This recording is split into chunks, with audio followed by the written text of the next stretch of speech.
Hello dear student, कैसे हो आप सब। आई होप आप लोग बहुत अच्छे होंगे और आपकी तैयारी भी बहुत अच्छी चल रही होगी।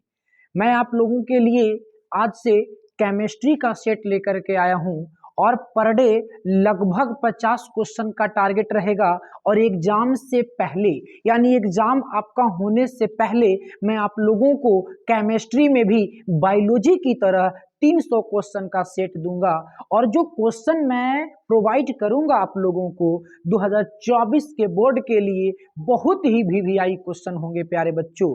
तो आप एग्जाम देने जाने से पहले एक बार इस केमिस्ट्री का जो वीडियो मैं बना रहा हूं, जो अपलोड कर रहा हूं, इसे आप जरूर देखिएगा, क्योंकि 2024 में जो क्वेश्चन आने वाले हैं उसी पे मैं वीडियो बना रहा हूं और यही क्वेश्चन इस बार आने वाले हैं। तो प्यारे बच्चों, आप अपने दोस्तों में भी इस वीडियो को क्या कर दीजिए, शेयर कर दीजिए और हमारे चैनल को क्या कर दीजिए, सब्सक्राइब कर दीजिए। तो आज फिर से आप लोगों को हमारे यूट्यूब चैनल विद्या स्टडी सेंटर ग्लोबल में हार्दिक स्वागत है।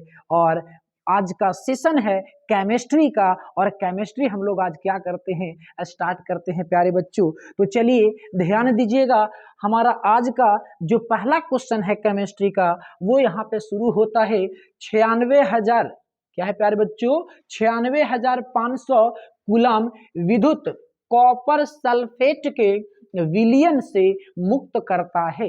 यानी कि 96,500 कूलम जो विद्युत कॉपर सल्फेट होता है प्यारे बच्चों, वो विलयन से क्या मुक्त करता है, 63.5 ग्राम तांबा मुक्त करता है या 31.7.6 ग्राम तांबा मुक्त करता है, या 96,500 ग्राम तांबा मुक्त करता है, या 100 ग्राम तांबा मुक्त करता है।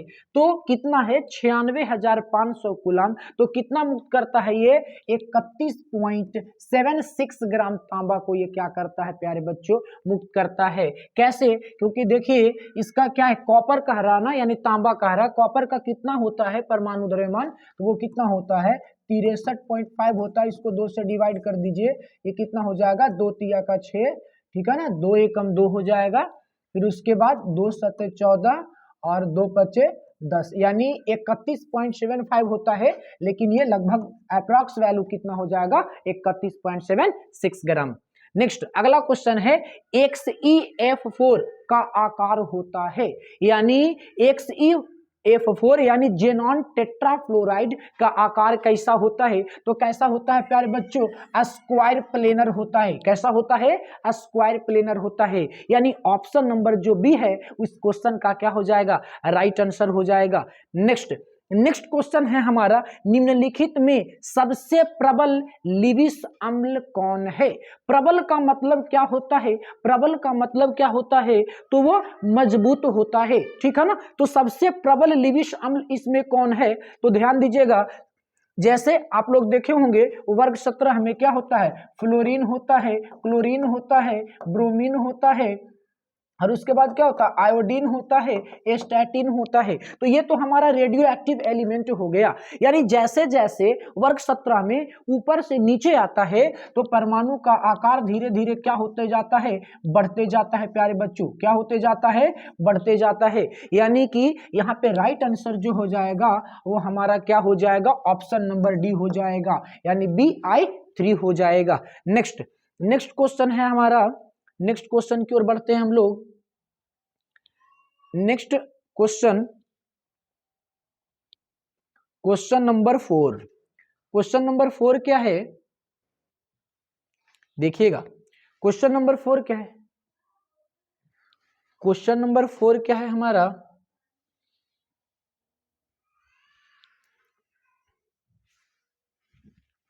ध्यान दीजिए। क्वेश्चन नंबर 4 है रासायनिक अभिक्रिया, रासायनिक अभिक्रिया H2+I2 यानी हाइड्रोजन आयोडीन से अभिक्रिया करता है तो वो हाइड्रोजन आयोडाइड बनाता है। तो इसका जो साम्य स्थिरांक होता है यानी Kp जो होता है वो किस पर निर्भर करता है, पूर्ण दाब पर निर्भर करता है, यानी वो क्या प्रेशर पर निर्भर करता है या उत्प्रेरक पर निर्भर करता है, उत्प्रेरक बोले तो कैटालिस्ट पर निर्भर करता है, या हाइड्रोजन और आयोडीन की मात्रा पर निर्भर करता है, यानी उसकी कंसंट्रेशन पर निर्भर करता है या तापमान पर निर्भर करता है? तो इसका राइट आंसर हो जाएगा प्यारे बच्चों कि वह टेम्परेचर पर निर्भर करता है, यानी तापमान पर निर्भर करता है। यानी ऑप्शन नंबर डी जो हो जाएगा इस क्वेश्चन का राइट आंसर हो जाएगा। नेक्स्ट, किसी अभिक्रिया का वेग निम्नांकित प्रकार से व्यक्त होता है। यानी एक रिएक्शन दिया हुआ है और उसका जो वेग है वो क्या है, K इंटू A2 यानी इंटू बी। तो देखिए इसका क्या पूछ रहा है, अभिक्रिया की कोटि क्या होगी, यानी ऑर्डर ऑफ रिएक्शन क्या होगा। तो क्या होगा, ऑर्डर ऑफ रिएक्शन में क्या होता है, इसका जो पावर टाइप का रहता है वो क्या हो जाता है, ऐड हो जाता है यानी जुट जाता है। यानी कि 2 + 1 बराबर कितना हो जाएगा, 3 हो जाएगा। यानी ऑप्शन नंबर जो बी हो जाएगा इसका राइट आंसर हो जाएगा, कितना हो जाएगा, 3 हो जाएगा। नेक्स्ट क्वेश्चन की ओर बढ़ते हैं हम लोग। किसी विलियन के 200 ml में, कितना ml में, 200 ml में 2 ग्राम सोडियम हाइड्रोक्साइड घुले हुए हैं।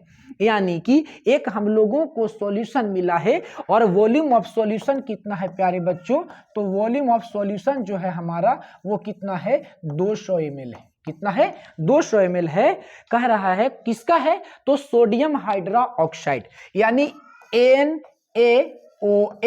तो सोडियम हाइड्रोक्साइड का यदि हम लोग क्या निकाले, तो इसका हम लोग निकालें मोलिकुलर वेट, तो सोडियम का कितना हो जाएगा, 23 हो जाएगा, ठीक है ना। और ऑक्सीजन का कितना हो जाएगा, 16 हो जाएगा, ठीक है। और उसके बाद हाइड्रोजन का कितना हो जाएगा, 1 हो जाएगा। यानी कितना हो गया, टोटल 40 हो गया। कितना हो गया, 40 हो गया, ठीक है ना। अब इसकी क्या निकालना है, मोलरता। तो बताए थे कि मोलरता को m से सूचित किया जाता है, किसे, m से डिनोट किया जाता है। और ये होता है number of moles of solid dissolve in पर लीटर ऑफ सॉल्यूशन, पर लीटर ऑफ सॉल्यूशन। अगर इसको हम लोग ml में बदल दें, क्या चीज में, ml में, तो 1000 से क्या करना पड़ेगा, इसको गुना करना पड़ेगा। क्या करना पड़ेगा प्यारे बच्चों, गुना करना पड़ेगा, कितना से, 1000 से। अब ध्यान दीजिए, अब हम लोग क्या करते हैं, नंबर ऑफ मोल को हम लोग क्या लिख सकते हैं, गिवन वेट बटा मोलिकुलर वेट, गिवन वेट बटा मोलिकुलर वेट। यानी नंबर ऑफ मोल जो हो जाएगा वेट बाई मोलिकुलर वेट हो जाएगा। तो वेट हमारा कितना दिया हुआ है, 2 ग्राम दिया हुआ है। कितना दिया हुआ है, 2 ग्राम, ठीक है ना। और मोलिकुलर वेट, तो मोलिकुलर वेट हमारा कितना है, 40 है। इसको हम लोग कितना लिख देंगे, 40 लिख देंगे, ठीक है ना। अब देखिए कितना, 1000 हो जाएगा। और उसके बाद देखिए, फिर देखिए कितना है हमारा सॉल्यूशन कितना दिया हुआ है, 200 दिया हुआ है। कितना दिया हुआ है, 200। अब इसको आप क्या कर लीजिए, सॉल्यूशन कर लीजिए, कितना हो जाएगा, देखिए 1 2 3, 1 2 3, ठीक है। 2 से 2 हमारा चल गया, ठीक है ना। यानी कितना बच गया, तो ये हमारा बच गया 1/4। इसको हम लिख सकते हैं 0.25। क्या लिख सकते हैं, 0.25 लिख सकते हैं। यानी ऑप्शन नंबर जो ए होगा वो क्या हो जाएगा, राइट आंसर हो जाएगा, 0.25। चलिए प्यारे बच्चों, नेक्स्ट हम लोग अगले क्वेश्चन की ओर बढ़ते हैं। क्वेश्चन नंबर 7, क्वेश्चन नंबर 7 की ओर बढ़ते हैं हम लोग। चलिए देखिए, क्वेश्चन नंबर 7 क्या है हमारा, निम्नलिखित में कौन हाइड्रोजन बंधन नहीं बनाता है।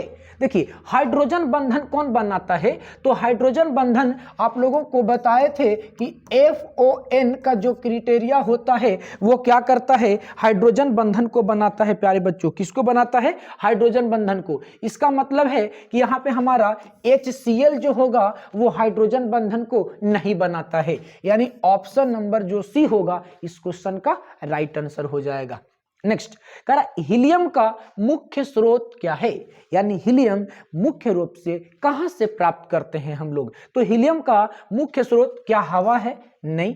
क्या रेडियम है, बिल्कुल नहीं। मोनाजाइट, बिल्कुल सही बात है। हीलियम का जो मुख्य स्रोत होता है वो मोनाजाइट होता है। क्या होता है, मोनाजाइट होता है। नेक्स्ट, निम्नलिखित में कौन सा धातु साधारण तापक्रम पर द्रव्य होता है। यानी हम लोगों को बताना है कि कौन सा ऐसा धातु होता है जो कॉमन टेम्परेचर पे लिक्विड स्टेट में रहता है, यानी कि द्रवित अवस्था में रहता है। तो कौन सा धातु है, ये धातु हमारा पारा होता है। यानी ऑप्शन नंबर जो बी है वो इस क्वेश्चन का राइट आंसर हो जाएगा।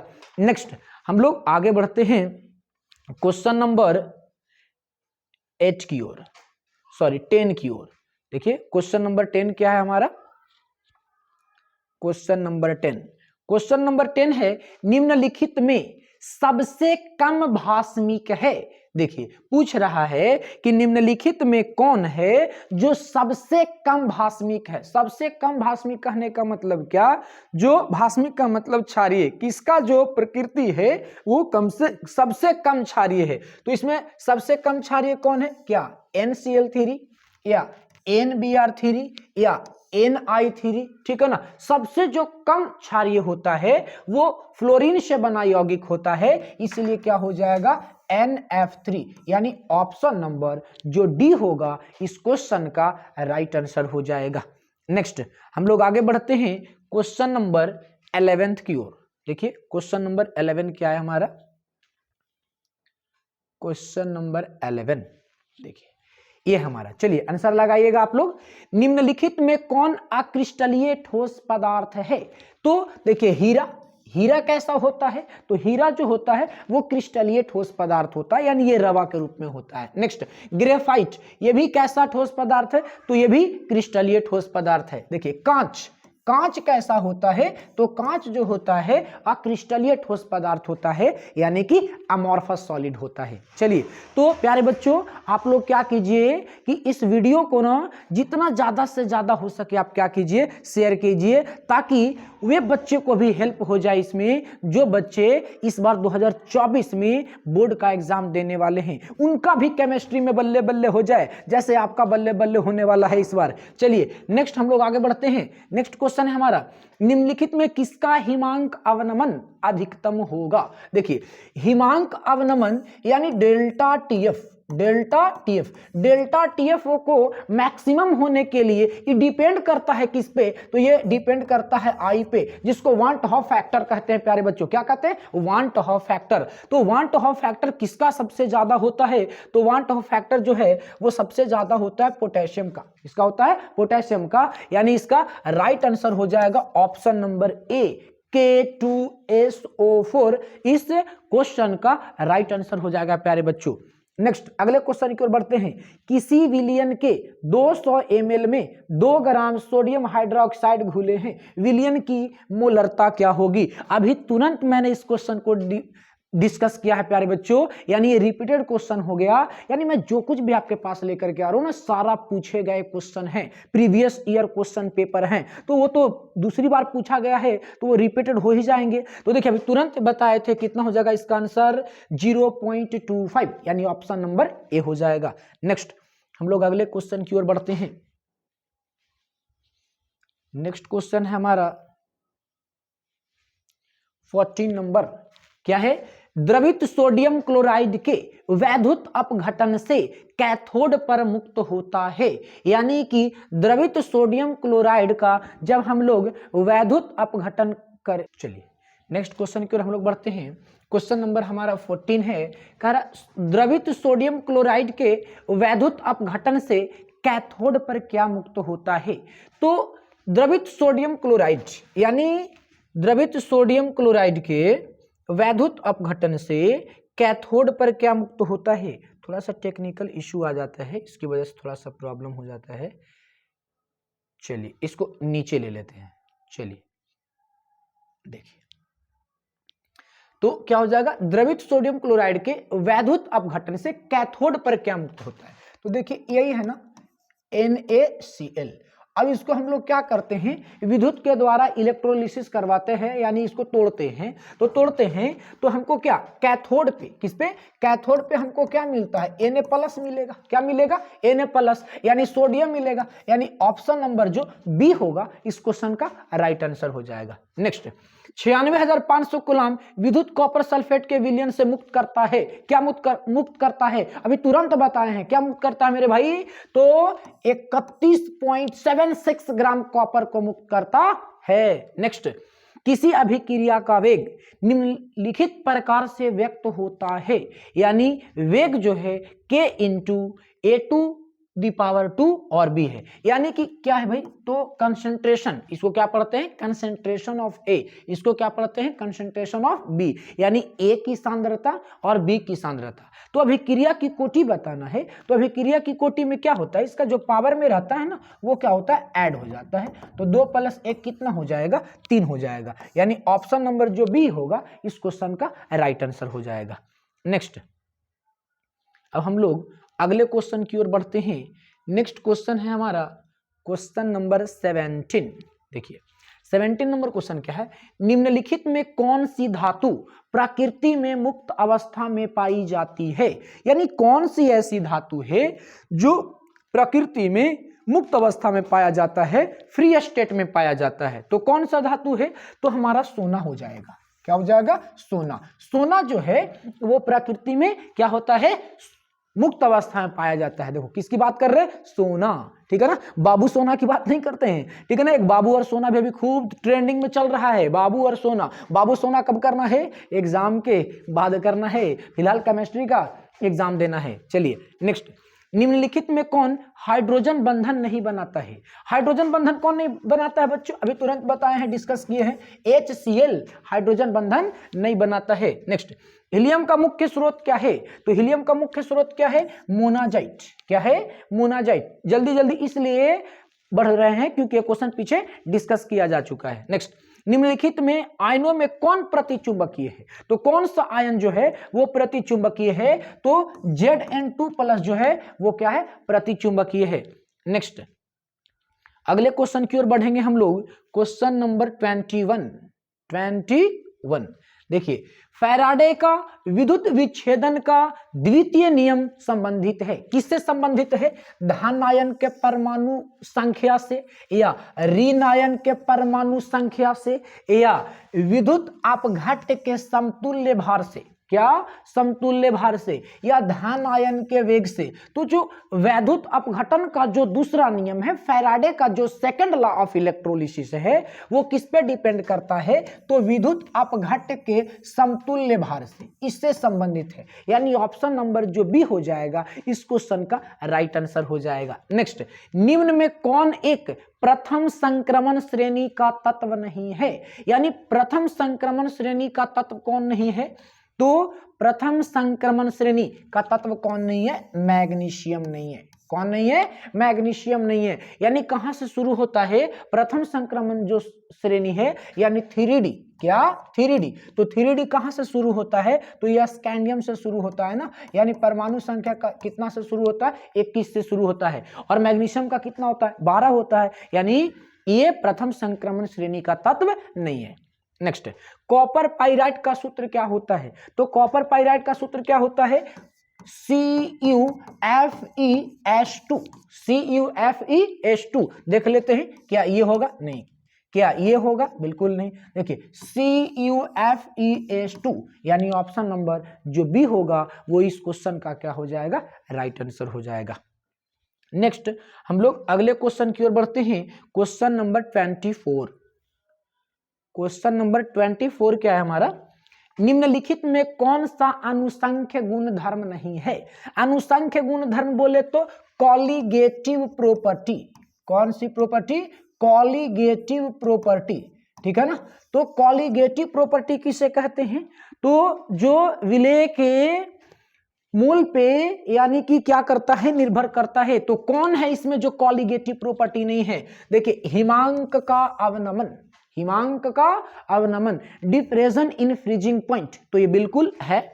नेक्स्ट, वाष्प दाब का आपेक्षिक अवनमन, relative lowering of vapour pressure, ये भी है। प्रकाशीय क्रियाशीलता, इसके बारे में हम लोग नहीं पढ़े हैं, इसका मतलब ये जो हो जाएगा वो राइट आंसर हो जाएगा। यानी कि निम्नलिखित में से कौन अनुसंख्य गुणधर्म नहीं है, तो प्रकाशीय क्रियाशीलता जो है वो अनुसंख्य गुणधर्म नहीं है। नेक्स्ट, क्वथनांक का उन्नयन, ये भी है, इसका मतलब ऑप्शन नंबर जो भी हो जाएगा वो राइट आंसर हो जाएगा। नेक्स्ट, ग्लूकोज में कायरल कार्बन की संख्या कितनी होती है? कितनी होती है? बहुत इजी क्वेश्चन है। ग्लूकोज में कायरल कार्बन की संख्या कितनी होती है? 4 होती है। कितनी होती है प्यारे बच्चों? 4 होती है। नेक्स्ट, CH3 में एंटीसेप्टिक क्रिया का कारण क्या है? तो CH3 में एंटीसेप्टिक का क्रिया का क्या मुख्य कारण क्या है? तो आयोडीन का क्या हो जाना? रिलीज हो जाना, यानी आयोडीन का क्या हो जाना? मुक्त हो जाना। यानी ऑप्शन नंबर जो भी होगा प्यारे बच्चों वो क्या हो जाएगा? इस क्वेश्चन का राइट आंसर हो जाएगा। नेक्स्ट हम लोग अगले क्वेश्चन की ओर बढ़ते हैं। नेक्स्ट क्वेश्चन है हमारा 27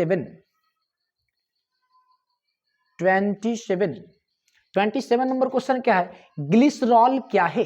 ग्लिसरॉल क्या है? तो ग्लिसरॉल क्या है?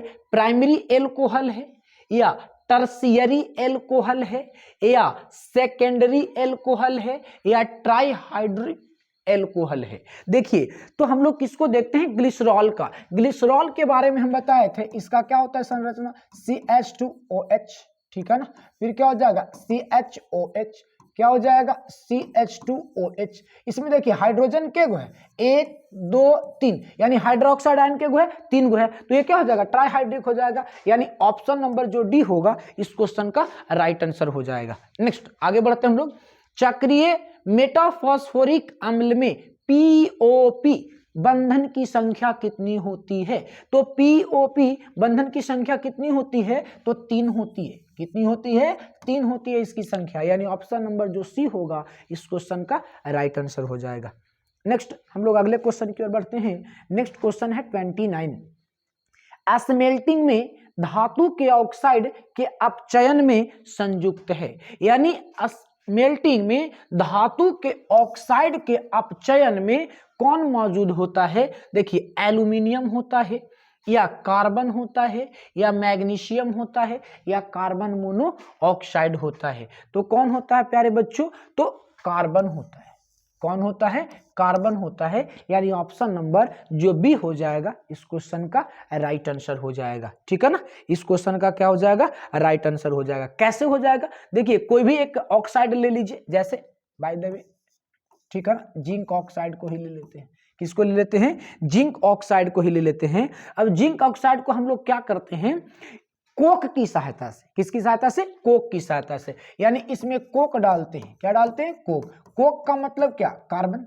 कोक का मतलब क्या? कार्बन। तो कार्बन जब ये डालते हैं इसमें तो क्या हो जाता है? यहां से जो जिंक है वो अलग हो जाता है और कार्बन मोनोऑक्साइड अलग हो जाता है। यानी किसका प्रयोग करते हैं हम लोग? कोक का। यानी क्या हो जाएगा? हमारा ऑप्शन नंबर बी हो जाएगा, कार्बन हो जाएगा। नेक्स्ट, निम्नलिखित में से कौन संघनन बहुलक नहीं है? तो कौन संघनन बहुलक नहीं है? तो देखिए, ग्लिप्टल या नाइलॉन 66 या PTFE। PTFE का पूरा नाम क्या होता है? तो इसका पूरा नाम होता है पॉलीटेट्रा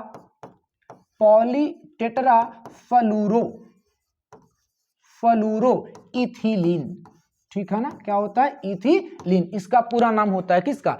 PTFE का। और ऑप्शन नंबर डी क्या है? डेक्रोन। यानी जो हमारा ऑप्शन नंबर सी है, जो PTFE है, वो हमारा संघनन बहुलक नहीं है। नेक्स्ट हम लोग अगले क्वेश्चन की ओर बढ़ते हैं। नेक्स्ट क्वेश्चन है हमारा 31 नंबर क्वेश्चन है। 234.2 ग्राम चीनी के घोल में 34.2 ग्राम चीनी है। यानी एक चीनी का हम लोग क्या लिए हैं? सॉल्यूशन लिए हैं। क्या लिए हैं? सॉल्यूशन लिए हैं। तो देखिए, वो चीनी का सॉल्यूशन कितना है भाई? तो कितना है?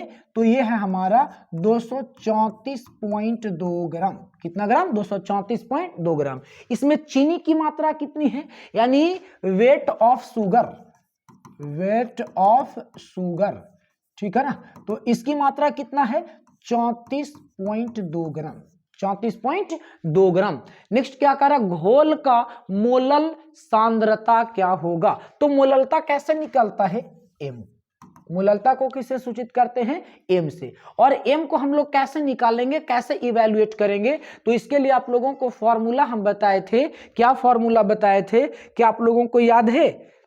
क्या फॉर्मूला था यहाँ पे? तो फॉर्मूला था हमारा ध्यान दीजिएगा क्या था ये, number of moles of solid, ठीक है ना, डिजॉल्व इन पर लीटर ऑफ क्या हो जाएगा, उसका सॉल्वेंट हो जाएगा, यानी कैसे निकालो Na और फिर हमारा क्या हो जाएगा वेट ऑफ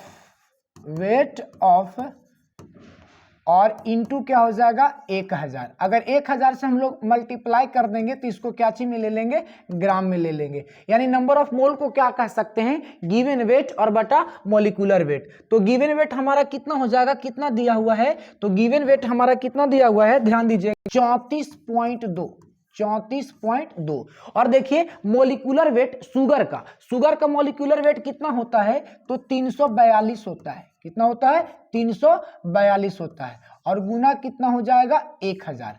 अब ध्यान दीजिए, अब हम लोगों को वेट नहीं पता है, किसका वेट नहीं पता है, तो सॉल्वेंट का वेट नहीं पता, तो कैसे निकलेगा सॉल्वेंट का। देखिए यहाँ पे कितना है 234.2 ग्राम, क्या एक पूरा सॉल्यूशन का वेट है, और जिसमें 34.2 ग्राम हमारा क्या है, सॉल्यूट है, क्या है, सॉल्यूट है, ठीक है ना। तो यहां से ये पूरा सॉल्यूशन हो गया, तो हम लोग सॉल्वेंट निकाले तो इसमें से हम लोग इसको क्या कर देंगे, माइनस कर देंगे, यानी कहने का मतलब क्या हो जाएगा 234.2 और माइनस 34.2 ग्राम, यानी घटाएंगे तो ये कितना हो जाएगा 200 ग्राम हो जाएगा हमारा। कितना ग्राम हो जाएगा 200 ग्राम। तो ये हमारा कितना हो गया 200 ग्राम। अब देखिए इस पॉइंट को हटाएंगे तो 1 0 बटा में तो आ ही जाएगा ना। चलिए 342 से 342 कट गया, 1 0 से हमारा 1 0 कट गया, फिर देखिए 2 0 से हमारा क्या हो गया 2 0 कट गया, यानी कितना हो जाएगा 1/2 यानी 0.5। देखिए ऑप्शन मिलाइए कहां पे है 0.5। ऑप्शन नंबर जो बी होगा इस क्वेश्चन का राइट आंसर हो जाएगा प्यारे बच्चों। नेक्स्ट क्वेश्चन देखिए, नेक्स्ट क्वेश्चन हमारा, नेक्स्ट हम लोग क्वेश्चन नंबर कितना देंगे 32 देखेंगे। कितना 32। तो ये देखिए ये क्या है, एक नाइट्रोबेंजीन है और नाइट्रोबेंजीन से क्या बनाना है, एनिलीन बनाना है। तो एक्स के जगह पे क्या होगा, यानी यहाँ पे हम लोग कैटालिस्ट क्या लिख देंगे भाई, तो यहाँ पे हम लोग क्या लिख देंगे, तो इसका ऑप्शन नंबर बी जो होगा वो राइट आंसर होगा। एनसीईआरटी स्टाइल में तुम याद रखना है, ज्यादा नहीं। नेक्स्ट आगे K4FeCN6 में Fe का प्रसंकरण क्या होगा, किसका Fe का प्रसंकरण क्या होगा, तो ध्यान दीजिएगा Fe का प्रसंकरण क्या होगा, तो D2sp3 होगा, D2sp3 होगा, यानी ऑप्शन नंबर जो सी होगा प्यारे बच्चों वो क्या होगा, इसका राइट आंसर हो जाएगा। नेक्स्ट हम लोग अगले क्वेश्चन की ओर बढ़ते हैं। क्वेश्चन नंबर 34 देखिए 34 नंबर क्वेश्चन क्या है, 34 नंबर क्वेश्चन क्या है, जल में सूर्य का प्रकाश, यानी जल में अभिक्रिया करवाया जाए किसकी उपस्थिति में, सूर्य के प्रकाश की उपस्थिति में, तो कह रहा है उसका अभिक्रिया की कोटि क्या होगा। तो हमेशा याद रखना सूर्य की प्रकाश की उपस्थिति में यदि जल की अभिक्रिया करवाया जाएगा तो उसका अभिक्रिया का कोटि 0 होता है, यानी ऑप्शन नंबर जो डी होगा इस क्वेश्चन का राइट आंसर हो जाएगा। नेक्स्ट, ज्विटर आयन बनाने में कौन समर्थ है, यानी किसके पास क्षमता है कि वो ज्विटर आयन को क्या कर सकता है, तो बना सकता है। तो देखिए ज्विटर आयन बनाने के लिए, क्या बनाने के लिए, ज्विटर आयन बनाने के लिए क्या होना चाहिए, तो उसके पास क्या होना चाहिए, CH2 होना चाहिए, NH2 होना चाहिए, ठीक है ना, और COOH भी होना चाहिए। ये सारा चीज देखिए किसके पास है, क्या इसके पास है, नहीं है। देखिए क्या इसके पास है, बिल्कुल नहीं है। देखिए इसके पास है NH2 है, CH2 है, लेकिन COOH नहीं है, यानी ऑप्शन नंबर जो डी होगा इस क्वेश्चन का राइट आंसर हो जाएगा। नेक्स्ट, जटिल यौगिक COC2O4 होल्टवाइस NH3 होल्टवाइस के कितने संभव समावयव हो सकते हैं, यानी इसके कितने संभव समावयव हो सकते हैं। देखिए समावयवता कहने का मतलब क्या, कितने इसके आइसोमेरिज्म हो सकते हैं, तो कितने हो सकते हैं, मात्र 2 हो सकते हैं, यानी ऑप्शन नंबर जो बी होगा इस क्वेश्चन का क्या होगा, राइट आंसर हो जाएगा। नेक्स्ट हम लोग अगले क्वेश्चन की ओर बढ़ते हैं। क्वेश्चन नंबर 37 नंबर क्वेश्चन देखिए 37 नंबर क्वेश्चन क्या है, अर्धशेल अभिक्रिया के लिए स्टैंडर्ड इलेक्ट्रोड विभव क्या होगा, यानी मानक इलेक्ट्रोड विभव क्या होगा इसके लिए। तो मानक इलेक्ट्रोड विभव जो होगा वो सेल अभिक्रिया के विद्युत वाहक बल का क्या होगा, सबसे पहले तो ध्यान देना है कि निगेटिव होगा। इसको सोल्व करने में प्यारे बच्चों थोड़ा ज्यादा टाइम लगेगा, ठीक है ना, इसलिए याद रखिएगा आप लोग क्या हो जाएगा -3.5 वोल्ट, -0.35 वोल्ट। नेक्स्ट, सांद्र H2SO4 से निर्जलीकरण का निम्न अल्कोहल में कौन 2-ब्यूटीन देता है, कौन 2-ब्यूटीन देता है, कौन देता है 2-मेथिल प्रोपीन 2-ऑल देता है, या 2-मेथिल 1-प्रोपेनॉल देता है, या ब्यूटेन 2-ऑल देता है, या ब्यूटेन 1-ऑल देता है। देखो तो ब्यूटेन 2-ऑल, इसका मतलब ये भी लिख सकते हैं हम लोग 2-ब्यूटेनॉल भी लिख सकते हैं, इसको क्या लिख सकते हैं 2-ब्यूटेनॉल भी लिख सकते हैं, यानी ऑप्शन नंबर जो सी होगा इस क्वेश्चन का राइट आंसर हो जाएगा, ब्यूटेन 2-ऑल। नेक्स्ट आगे बढ़ते हैं हम लोग, निम्नलिखित में कौन द्वितीयक सेल है, कैसा सेल है, द्वितीयक सेल है, यानी एक बार उसको हम लोग क्या करें उपयोग करें और वो पूरा डिस्चार्ज हो जाए तो फिर से हम लोग उसको क्या कर सकते हैं, चार्ज करके यूज कर सकते हैं। तो कौन सा वो सेल होगा, तो लेड स्टोरेज बैटरी, यानी लेड स्टोरेज सेल होगा प्यारे बच्चों। नेक्स्ट हम लोग आगे क्वेश्चन बढ़ते हैं, क्वेश्चन नंबर 40 नंबर क्वेश्चन क्या है हमारा, निम्न में कौन बायोडिग्रेडेबल बहुलक है, यानी निम्नलिखित में कौन बायोडिग्रेडेबल बहुलक है, तो हमारा सेल्यूलोज है, क्या है सेल्यूलोज है। नेक्स्ट हम लोग अगले क्वेश्चन की ओर बढ़ते हैं, सोडियम ऑक्साइड यानी Na2O में सोडियम की कोऑर्डिनेशन नंबर कहने का मतलब समन्वयन संख्या, यानी एक सोडियम परमाणु कितने और परमाणु संख्या के कांटेक्ट में रहता है, कितने और परमाणुओं के कांटेक्ट में रहता है, तो कितने परमाणुओं के कांटेक्ट में रहता है, तो वो 4 परमाणुओं के कांटेक्ट में रहता है। कितने परमाणुओं के कांटेक्ट में रहता है, 4, इसलिए ऑप्शन नंबर जो बी होगा इसका सही ऑप्शन हो जाएगा, राइट आंसर हो जाएगा। नेक्स्ट 5% कैन शुगर जिसका अनुभार क्या है 342 है, आइसोटोनिक है, क्या है आइसोटोनिक है, 1% घोल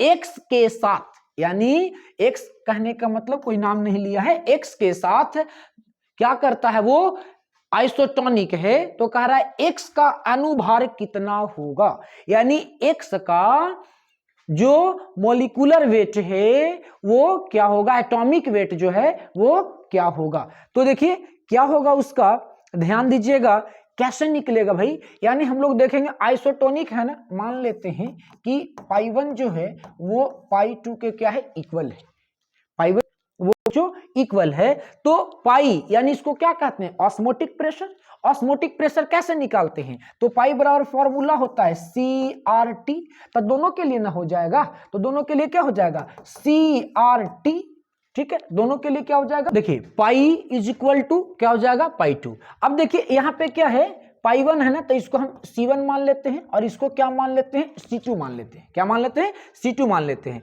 तो क्या हो जाएगा हमारा, देखिए T से तो T चला गया, ठीक है ना, R भी कांस्टेंट है तो R से R हमारा चला गया, यानी बच गया क्या C1 is equal to C2, और C1 C2 जो क्या है वो क्या है कंसंट्रेशन है, क्या है वो कंसंट्रेशन है। अब देखिए C1 का हम लोग निकालेंगे तो क्या हो जाएगा गिवन वेट और बटा क्या हो जाएगा एटॉमिक वेट, ठीक है ना, तो गिवन वेट इसका कितना है परसेंट, दोनों का तो परसेंट में है तो परसेंट में ही निकाल लेंगे, तो इसका कितना है 5%, यानी इसको हम लोग कर सकते हैं 5% यानी 5, ठीक है ना, और इसका अनुभार दिया हुआ कितना दिया हुआ है 342, यानी लिख देंगे हम लोग 342, ठीक है ना, और x का कितना दिया है 1%, 1% यानी 1, ठीक है ना, और x का वैल्यू हम लोगों को पता नहीं है, और यही x का वैल्यू हम लोग को क्या करना है, निकालना है। तो देखिए 5 को x के साथ गुना करोगे आप तो क्या हो जाएगा, ये 5x हो जाएगा, क्या हो जाएगा 5x, और 342 को x से करोगे तो ये कितना हो जाएगा 342,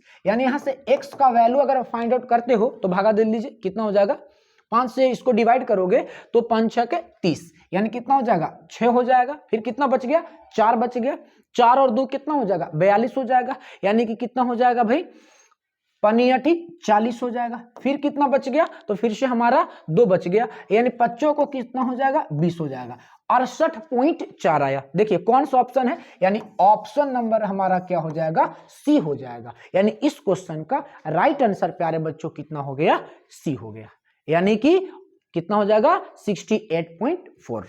नेक्स्ट हम लोग अगले क्वेश्चन की ओर बढ़ते हैं, क्वेश्चन नंबर 43 में। 43 नंबर क्वेश्चन क्या है, चलिए तो 43 नंबर क्वेश्चन देखते हैं, लेकिन इसको देखने से पहले बच्चों अगर आप लोगों को ये वीडियो पसंद आए तो क्या कीजिए, दोस्तों में जरूर शेयर कीजिए, क्योंकि अंतिम क्षणों में, अंतिम समय में मैं आप लोगों के लिए एक एक क्वेश्चन जो प्रीवियस ईयर का है या जो इस बार संभावना है क्वेश्चन का जो पूछने का, वो सारे क्वेश्चन मैं आपके पास ला करके रख दूंगा, और एग्जाम में जाने से पहले आप इसको एक बार क्या करके जाइएगा, अच्छे तरीके से देख करके जाइएगा। देखिए एग्जाम आपका बहुत अच्छा जाएगा, जितना आप सोच करके रखे हो ना उससे भी कई एक गुना बेहतर जाएगा प्यारे बच्चों। तो एक बार क्या कीजिए, इसको आप अपने दोस्तों में क्या कर दीजिए, शेयर कर दीजिए, क्योंकि आपके दोस्त लोग भी देखेंगे तो उनका भी नंबर क्या हो जाएगा, इंक्रीज हो जाएगा। इसी तरीके का मैं कंटेंट आपके पास रोज लेकर के आऊंगा। नेक्स्ट देखिए, निम्न में कौन लायोफिलिक कोल्वाइड है, तो निम्नलिखित में कौन लायोफिलिक कोल्वाइड है, गोंद के साथ है, तो किसका इसके साथ मतलब कि समन्वय नहीं बैठता है, जैसे दूध हो गया, क्या हो गया दूध, तो दूध क्या होता है, तो लायोफोबिक होता है, ठीक है ना, हमको लायोफिलिक पूछ रहा है, तो लायोफिलिक कौन होता है, गोंद होता है, कौन होता है, गोंद, यानी ऑप्शन नंबर जो बी होगा इस क्वेश्चन का राइट आंसर हो जाएगा। नेक्स्ट, निम्न में कौन सी धातु प्रचुर मात्रा में भूपर पट्टी में पाई जाती है, भूपर पट्टी कहने का मतलब, भू का मतलब होता है धरती, यानी, और परपटी कहने का मतलब परत, यानी धरती के परत में कौन सी जो धातु है वो प्रचुर मात्रा में पाई जाती है, तो वो कौन सी धातु है, एल्यूमिनियम है, कौन सी धातु है, एल्यूमिनियम है, यानी ऑप्शन नंबर सी जो होगा इस क्वेश्चन का राइट आंसर हो जाएगा। यानी जितना भी धातु पाया जाता है उसमें ना अकेले 8.1%, यानी लगभग 8% एल्यूमिनियम पाया जाता है, कहां, भूपर पट्टी में। नेक्स्ट, निम्न में कौन सा सबसे शक्तिशाली ऑक्सीकारक है, तो सबसे शक्तिशाली ऑक्सीकारक पदार्थ जो होता है वो हमारा कौन होता है, फ्लोरीन होता है, यानी ऑप्शन नंबर जो ए होगा इस क्वेश्चन का राइट आंसर हो जाएगा। नेक्स्ट, निम्न में किसका आयनिक विभव का मान अधिकतम होता है, यानी आयनिक विभव का मान सबसे ज्यादा किसका होता है, तो फास्फोरस का ज्यादा होता है, यानी ऑप्शन नंबर जो बी होगा वो इसका राइट आंसर हो जाएगा।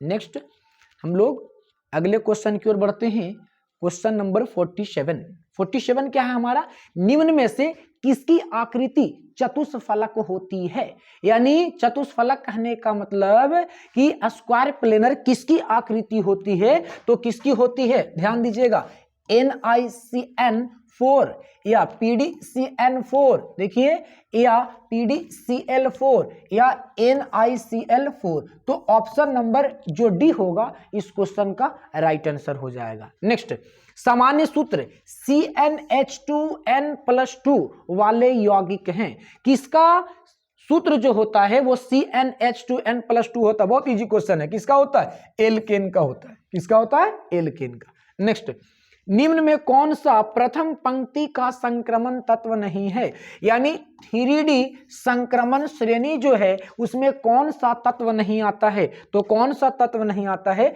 हमारा मैग्नीशियम नहीं आता है, ऑप्शन नंबर जो सी होगा इस क्वेश्चन का राइट आंसर हो जाएगा। नेक्स्ट लास्ट क्वेश्चन है, निकेल का किसका? निकेल का NiC4 में ऑक्सीकरण अवस्था कितनी होती है? कितनी होती है प्यारे बच्चों? याद रखना कितना होता है? 0 होता है। यानी ऑप्शन नंबर जो बी है वो इस क्वेश्चन का राइट आंसर है।